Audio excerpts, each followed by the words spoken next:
Hey, everybody, welcome back to this episode of Think Business. Looking forward to talking to Daniel Gallancy with Atakama. I'm looking forward, Daniel, to talking with you because I think, everybody needs to learn more about encryption, and you guys specialize in multi-factor encryption, right? I got that right?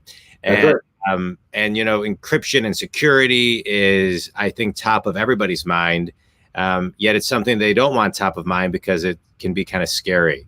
But something that we, no different than, life insurance and estate planning and things of that nature. There's things we don't love to talk about, but we have to. And so just kind of, can you give, as we kind of fall in, and you're the CEO and founding member of Atakama, New York-based software company, can you kind of give everybody kind of a layman's terms of what you do and the importance of it? Sure, and I'm glad you actually brought up the fear factor, because what we really try to do is make encryption a lot less scary and a lot more accessible. Mm-hmm. So I think people understand the importance of keeping their data secure, keeping their data encrypted. I think, given the state of the world today and the frequency with which we hear about, cyber attacks of all sorts of, all types of varieties, people get it. Right? It's not that people don't know that they need to be secure. It's that people have a lot of questions as to how to do it and how to do it effectively. And if I were to say to you, hey, one way you could do it is you could encrypt your files, a response might be, well, I suppose I could do that, but how would I do it? And then what I'm going to do, memorize a whole bunch of passwords, or I've got hundreds of files or thousands of files, or, maybe you're a business with millions of files. Am I going to memorize 1 million passwords or put 1 million different passwords into a password manager?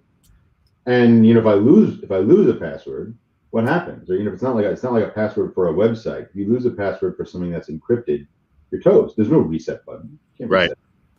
And how will I share all this data? If I have a file that I need to share with my friend or my accountant or whomever, I could use something like Box.com or Dropbox or or OneDrive and just share it easily. Well, if it's encrypted, what do I do then? I got to share the password and do all this clumsy stuff. So there are all these problems that historically have been connected with encrypting one's data. And what we really try to do is remove those problems. And the way we do that is with something known as multi-factor encryption. So what we do is we take the encryption key, which you could think of as the password, but sort of the more technical version of the password, and we split it into pieces. So you could think of it as splitting it into, for example, 4 pieces, A, B, C, and D. And you need any 2 of the pieces to reconstruct it. So A and B, A and C, B and D, C and D doesn't make a difference. Piece A is on your laptop, piece B is on your phone, piece C is on your tablet, piece D is on your friend's phone. And if you lose a device, or when you switch a device out, it doesn't matter. You're not going to lose access to the file by virtue of the fact that you've lost access to something, right? Versus losing a password, or you've lost it permanently. If you have 4 devices and need 2 to reconstruct the key, you'd have to lose 3 devices to lose access. Is it possible? Yes. Is it likely? Right? And it makes things like sharing a lot easier, right? Because just as I can create pieces of the key for me, so too, John, can I create pieces of the key for you? So we could share a file. I can create pieces of the key for me, pieces of the key for you, and then we can both have seamless access to that file and be able to view it, simultaneously. And this doesn't just apply to files. We can do this for any sort of data at rest. So I use files as an example because it's a very easily accessible, mentally accessible example. But we can do this across the board. So what we're really trying to do is take this thing that I think you've described reasonably so as frightening, as scary, and make it a lot less scary, more accessible. Yeah. And talk about, what needs to be encrypted and sometimes what doesn't need to be encrypted. I think sometimes, people need a little bit of clarity on that, because I think some things are getting, sent around that need to be, that people are just kind of, I'm not saying that they're trusting the internet too much or trusting things too much or internally, but what are some things that people don't encrypt and they should be? Well, the sad answer is that people don't really encrypt anything. Okay. So what should they be? Right. So look, there are things that are obvious, right? You want your tax returns encrypted. You want anything with person identifying information encrypted. You want anything where you have intellectual property, and I mean that in an informal or a formal sense. Mm-hmm. You don't need your grocery list encrypted, right? You don't need that. You may have personal notes. People keep journals. People keep all sorts of personal information about themselves, about their families. Health-related information. You got health information about your kids, right? About your spouse, about other people in your family, about yourself, right? All that stuff really should be encrypted. And one of the problems here, to your point, is this question of what should be encrypted. Right. If you remove the pain in the neck component from encryption, you can err on the side of encrypting and not have to say I'm doing something special or unique or weird. So our goal is to create a situation where you just encrypt everything you don't think about it. I just encrypt it because whatever. It doesn't make a difference. It's easy, right? I don't want you to have to think about that. I don't want you to have to think about the answer to that question. Yeah. I want the default answer to be just encrypt it, even if it's your grocery list, because you never have to think about that. That should not be something that's part of your cognition. Right. So let's talk about habits. As a business coach, I work with people about habits, and this I think is a habit that people need to get used to, and a habit that people need to get kind of even introduced to in many ways, right? It needs to be kind of part of their flow. And so how do you, when you're working with clients, how do you incorporate this to be part of their habit and part of their culture, and the way that, it just becomes seamless instead of feeling like, I think some people feel like maybe it's like an added step instead of just a step. So getting people to change their behavior is extremely difficult, and especially if they're not motivated to do so. So if you're a security conscious person and you're saying you've just been the victim of an attack, a cyber attack, something's gone wrong, you become a pretty motivated person and you want to change your behavior automatically. But most people say, I don't want to change anything. I just want to work the way I want to work. One of the best ways to handle that is to make the requirements occur sort of behind the scenes. So instead of a person having to do some proactive thing, take action to encrypt, instead have it happen automatically.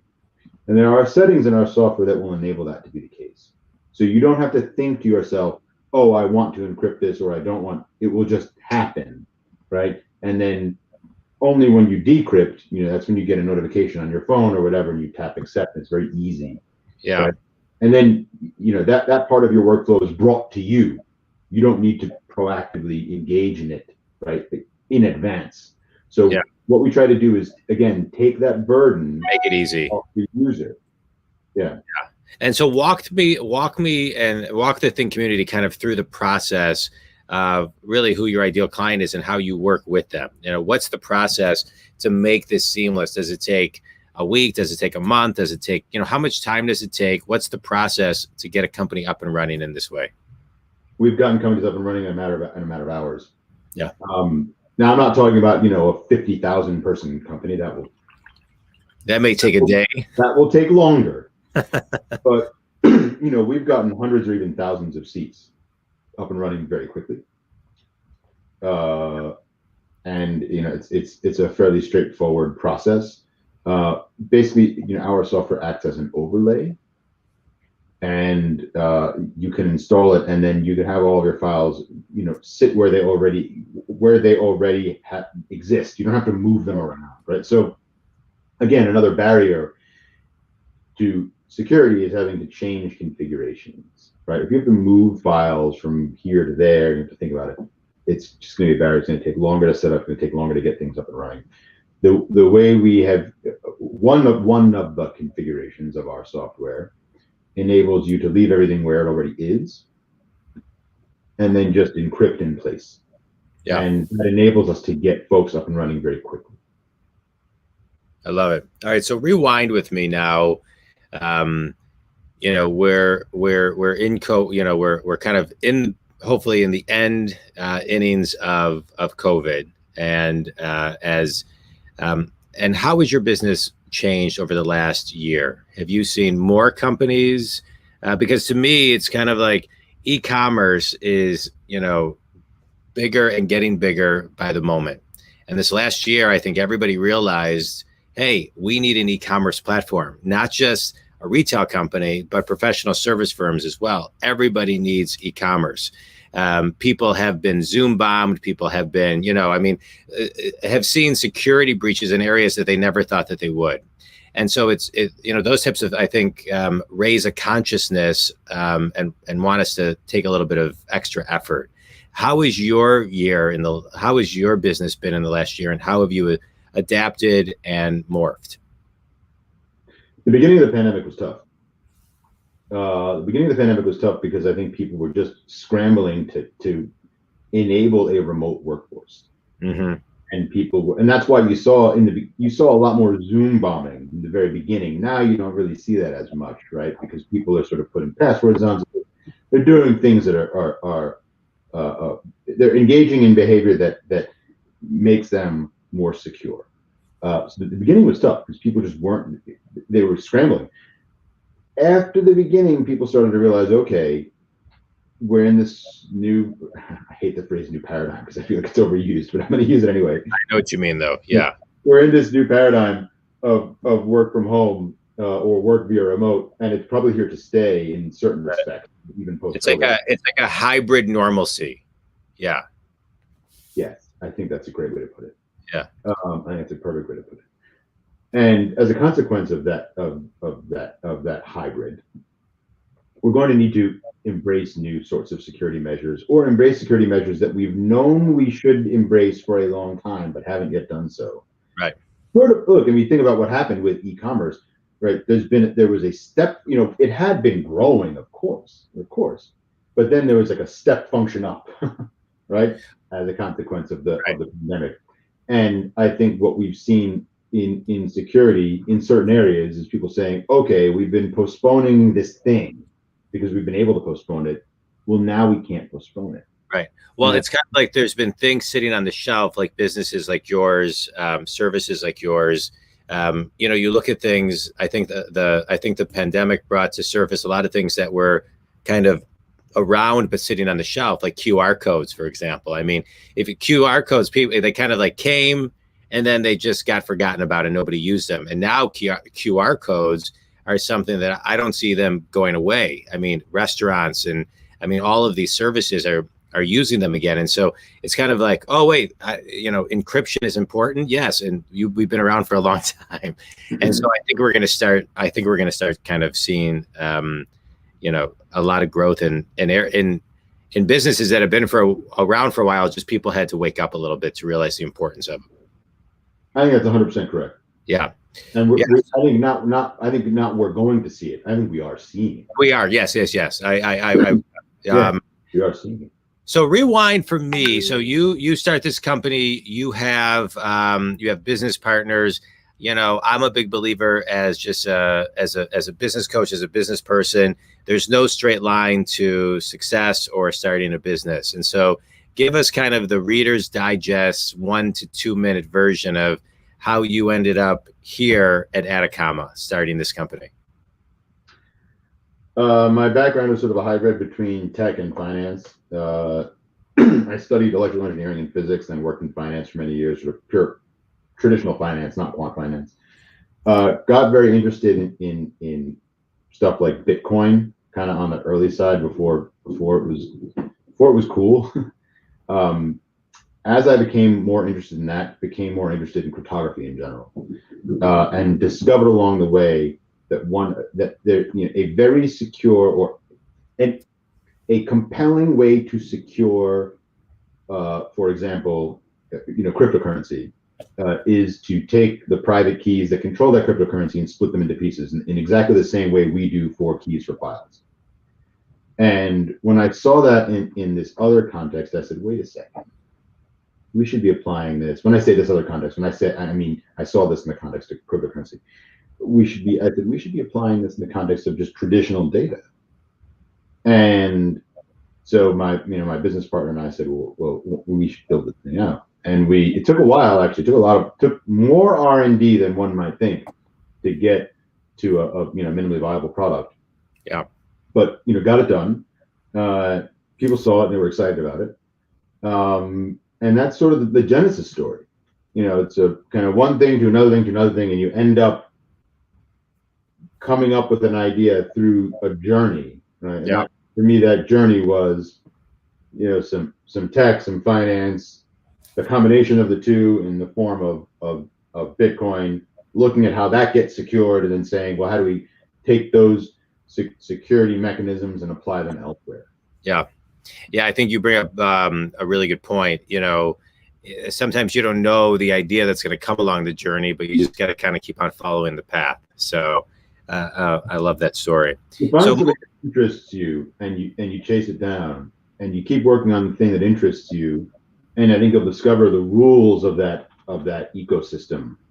And then if you can sort of figure out what rule can be broken a little bit, and you make the ecosystem a lot better. You're not trying to break a giant thing. We're going to break a little bit, change a little bit around the edge, and then you'll find that actually can create a new business. Yeah. Well, I mean, you look at like somebody like Steve Jobs, right? I mean, he looked at the model of, people had their laptop, their computer, their phone, their music on it, and he thought, I want to put it all in one device, and then just a little bit at a time, it happened.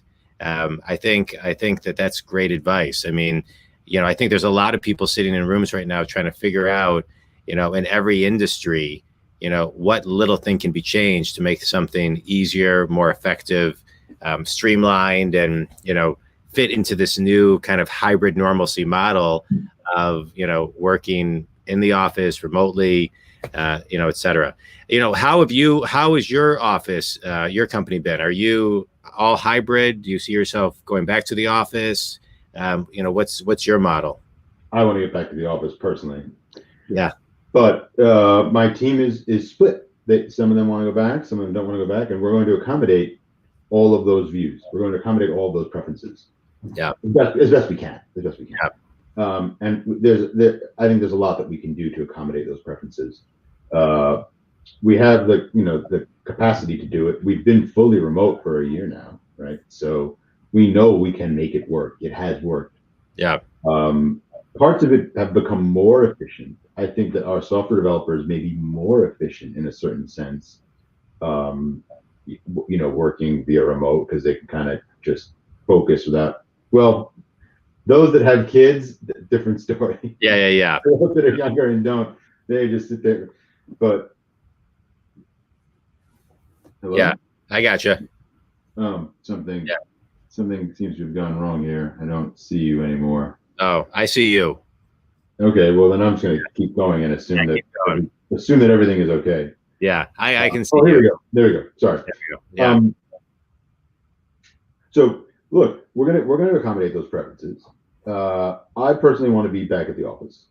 That's my preference. We're going to accommodate my preference. We're going to accommodate the preferences of our team, and we can make that work. And I understand the difficult situation that a lot of managers are in terms of saying, well, what do we do once the pandemic has sort of tapered a little bit, right? Do we kind of force people to come back into the office? Do we allow for remote work? I understand, right? Because management can be a lot more difficult via remote. It can be a lot more difficult. Yet I think certainly for a lot of folks who are so-called knowledge workers, another phrase I don't really like, the new standard will be significant flexibility.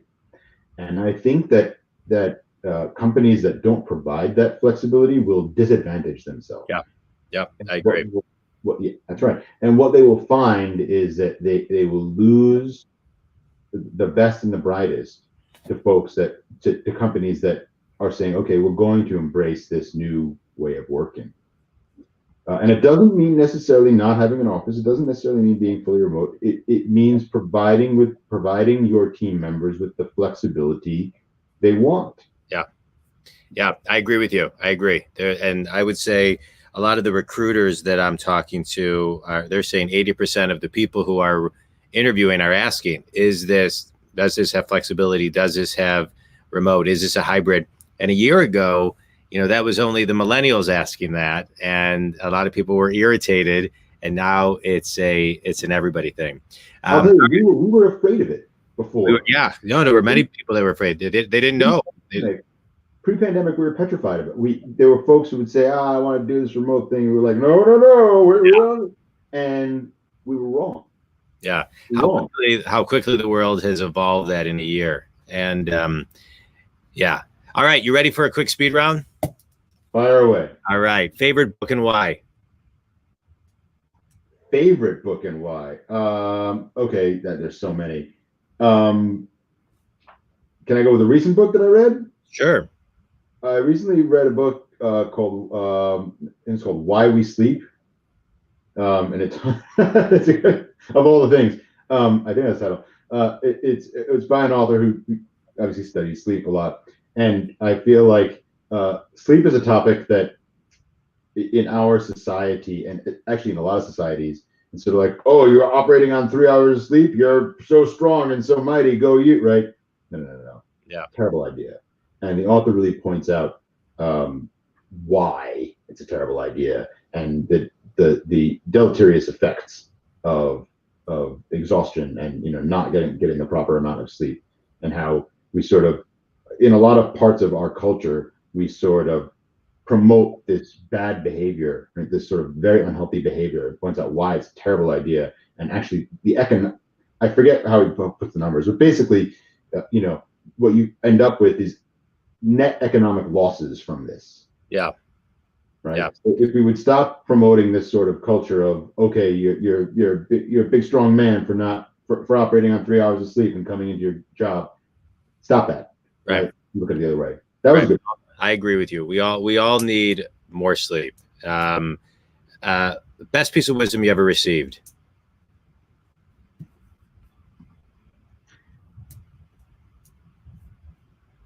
Listen very carefully to folks who you think are completely incorrect, and understand why they think what they think. Yeah, that's a good one. I love that Coveyism. Seek first to understand before being understood. Fast forward 100 years. What do you want your legacy to be?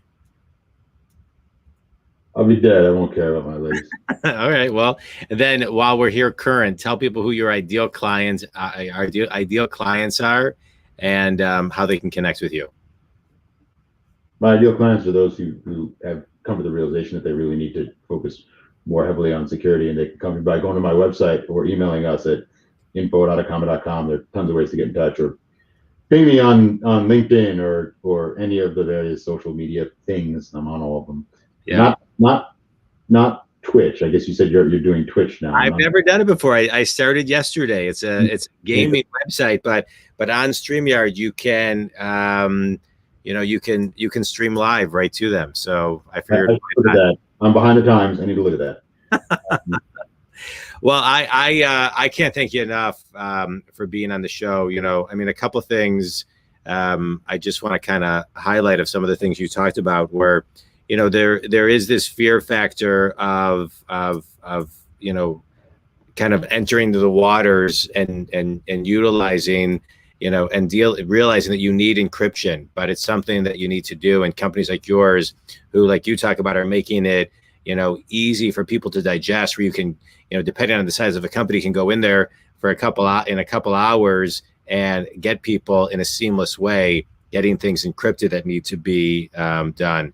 I loved what you talked about as far as making it easy, and ideas coming along, as you kind of walk your journey. I think that's really important for every business owner and every person.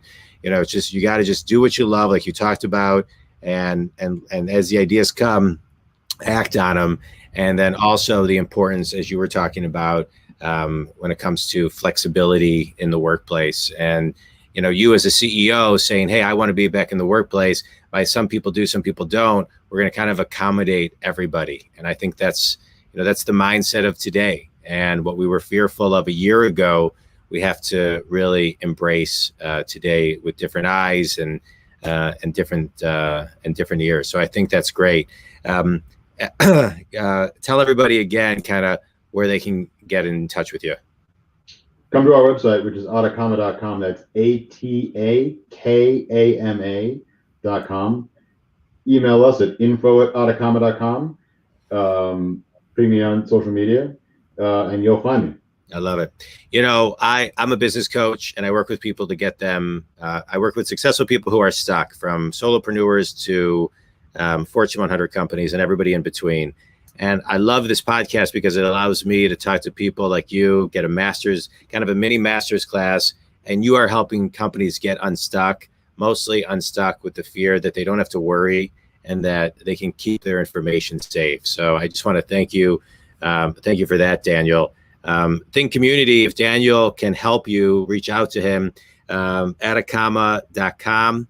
It's scrolling on the screen, and I'll spell it for you in case you're listening to this. ATAKAMA.com. Daniel Gallancy, you can find him on LinkedIn as well. And for those of you who want additional information, you can download my book or my ebook on johndwoskin.com for free. And Daniel, I appreciate you taking time to be on the show. Think Community, thanks so much, everybody. And if anybody has any questions, feel free to reach out to Daniel or myself. Thanks, everybody. Thanks for having me. Thanks, Daniel.